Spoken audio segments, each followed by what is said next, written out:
ولایت نیوز میں آپ کا خیر مقدم ہے۔ صہیونی حکومت کی القدس اسپتال کو نشانہ بنانے کی دھمکی۔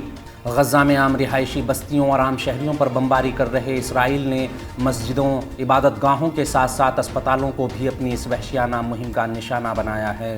حال ہی میں غزہ کے بڑے عیسائیوں کے اسپتال المعین دانی پر بمباری کرتے ہوئے ہزاروں لوگوں کو چشم زدن میں موت کی نیند سلانے والے اسرائیل نے اب القدس اسپتال کو بھی نشانہ بنانے کی دھمکی دی ہے۔ ہلال احمر فلسطین نے اعلان کیا ہے کہ صرف 1 گھنٹے کے اندر صہیونی حکومت کی جانب سے اس ادارے کے اہلکاروں سے 3 بار رابطہ قائم کیا گیا اور القدس اسپتال کو خالی کرنے پر زور دیا گیا ہے۔ العربی نیوز چینل نے رپورٹ دیتے ہوئے کہا ہے کہ فلسطین میں کام کر رہے اس عالمی ادارے نے تمام دنیا کے لوگوں سے اپیل کی ہے کہ وہ غزہ شہر کے القدس اسپتال میں ایک نئے قتل عام کو روکنے کے لیے فوری طور پر اقدامات کریں۔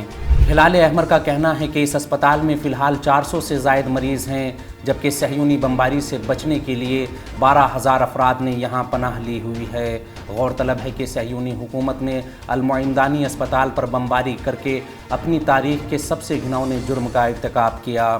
فلسطینی اتھارٹی کی وزارت صحت کے ترجمان اشرف القدرہ نے سانحے کے بارے میں رپورٹ دیتے ہوئے کہا تھا کہ صہیونی افواج کی جانب سے اس اسپتال پر بمباری کے دوران 1000 سے زائد افراد شہید ہوئے ہیں۔